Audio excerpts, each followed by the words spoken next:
दोस्तों काफ़ी सारे स्टूडेंट्स द्वारा हमसे लगातार ये सवाल पूछा जा रहा है कि उनकी मार्कशीट में प्रमोटेड लिखा हुआ आ रहा है और एक कोड का नाम लिखा हुआ आ रहा है। तो आखिर वो क्यों आ रहा है, उसका एक्चुअल रीज़न क्या है, क्या उसका सोल्यूशन है, वो सारी बातें आपको इस वीडियो में बताने वाला हूँ। बहुत छोटी सी वीडियो रहेगी दोस्तों, वीडियो को पूरा देख के जाना।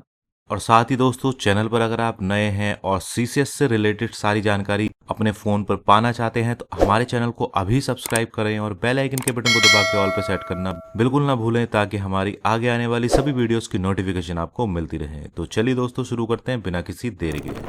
दोस्तों, ये एक यूजी एनईपी का रिजल्ट है जिसमें काफ़ी सारे स्टूडेंट्स की इस तरीके की प्रॉब्लम आ रही है मार्कशीट में लिखी हुई। अब ये आखिरकार क्यों है ऐसा, और इसका क्या कारण होता है, और ये इसका सोल्यूशन क्या है। अब दोस्तों ध्यान से समझिएगा कि ये क्यों लिखा हुआ आ रहा है और इसका क्या सोल्यूशन है। तो ये जो कोड है, ये दोस्तों यहाँ पर लिखा हुआ है को करिकुलर पेपर का कोड है, और इसके आगे यहाँ पर रिजल्ट में लिखा हुआ है NQ। इसका मतलब होता है दोस्तों नॉट क्वालिफाइड।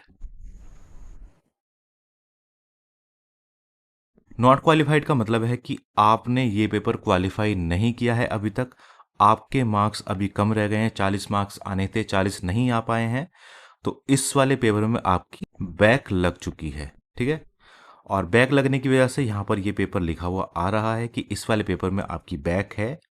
और प्रोविजनली जो प्रमोटेड है वो क्यों लिखा आ रहा है, वो इसलिए लिखा हुआ आ रहा है दोस्तों क्योंकि ऑड सेमेस्टर से इवन सेमेस्टर में हमेशा प्रमोट किया जाता है, चाहे आपका रिजल्ट कुछ भी हो।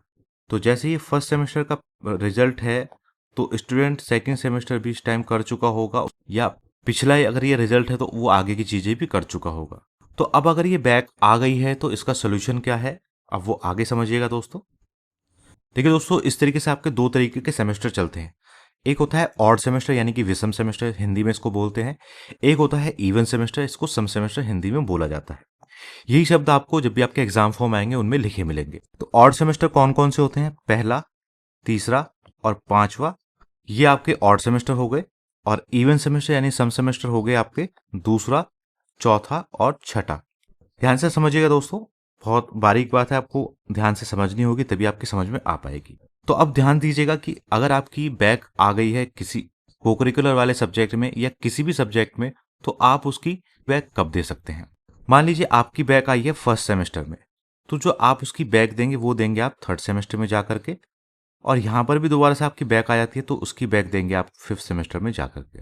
अगर विषम सेमेस्टर का आपका पेपर में बैक लगी हुई है तो उसका जो बैक पेपर होगा वो विषम सेमेस्टर के एग्जाम्स के साथ ही होगा। इसी तरीके से अगर आपकी इवन सेमेस्टर में बैक लगी हुई, मान लीजिए दूसरे सेमेस्टर में लग गई है, तो आप उसको चौथे में दे सकते हैं या फिर छठे में दे सकते हैं। चौथे में लग गई है तो आप उसको छठे सेमेस्टर में दे सकते हैं। छठे में लग जाती है तो आप आगे आने वाले जब भी आपके एग्जाम फॉर्म खुलेंगे तब आप उनको दे सकते हैं। तो ये चीज़ ध्यान से दिमाग में बैठा लीजिए। बहुत सारे स्टूडेंट्स ये सवाल बार बार पूछते हैं कि सेकंड सेमेस्टर के फॉर्म भरे जा रहे हैं, वो पूछते हैं कि आप मैं फर्स्ट सेमेस्टर का भर सकता हूँ। ऐसा नहीं होता है। अगर आपका ऑड सेमेस्टर है यानी कि पहला, तीसरा या पांचवा सेमेस्टर है, इनमें बैक लगती है तो इन्हीं वाले सेमेस्टर के फॉर्म के साथ आप भर सकते हो। और इवन सेमेस्टर की बैक इवन सेमेस्टर के फॉर्म के साथ ही आप भर सकते हो, चाहे वो एग्जाम फॉर्म कभी भी आए। तो ये चीज़ ध्यान रखिएगा। तो इस वाले रिमार्क का सोल्यूशन केवल यही है कि आपको बैक ही देनी होगी। मान लीजिए फर्स्ट सेमेस्टर में आपकी बैक आ गई है किसी सब्जेक्ट में, तो आप उसको थर्ड सेमेस्टर के साथ ही दे सकते हैं। और यहाँ पर भी फिर से दोबारा आपकी बैक आ जाती है तो आप उसको फिफ्थ सेमेस्टर के साथ दे सकते हैं। ऐसे अगर सेकंड सेमेस्टर में आपकी बैक आ गई है तो आप उसको फोर्थ सेमेस्टर के साथ दे सकते हैं। और फोर्थ में दोबारा से रीबैक आ गई है तो आप उसको सिक्स सेमेस्टर के साथ दे सकते हैं। या फोर्थ में बैक आ गई है अलग से तो आप उसको सिक्स सेमेस्टर में दे सकते हैं। तो ये चीज़ ध्यान रखिएगा दोस्तों, ये बेसिक चीज़ें आपको पता होनी चाहिए क्योंकि ये बार बार आपके काम में आती हैं। तो जिन भी स्टूडेंट्स के रिजल्ट में प्रमोटेड वाली और ये जो पेपर कोड लिख करके आ रहा है, ये वाली दिक्कत आ रही है और ये पेपर में NQ लिखा रहा है, तो उसका सीधा सा मतलब यही है कि आपकी इस पेपर में बैक है। और आगे जब भी आपके उस सेमेस्टर से रिलेटेड फॉर्म आएंगे तो आपको बैक फॉर्म भर के बैक पेपर देना होगा, तभी आप ये वाला एग्जाम क्लियर कर पाओगे। इसके अलावा कोई और चांस नहीं है, क्योंकि NEP में दोस्तों ग्रेस मार्क्स नहीं मिलते हैं। आप अगर एक मार्क्स से भी फेल हैं, जैसे स्टूडेंट एक नंबर से फेल है तो एक नंबर से फेल रहेगा ही और उसको बैक ही देनी होगी, कोई और उसका तरीका बिल्कुल भी नहीं है।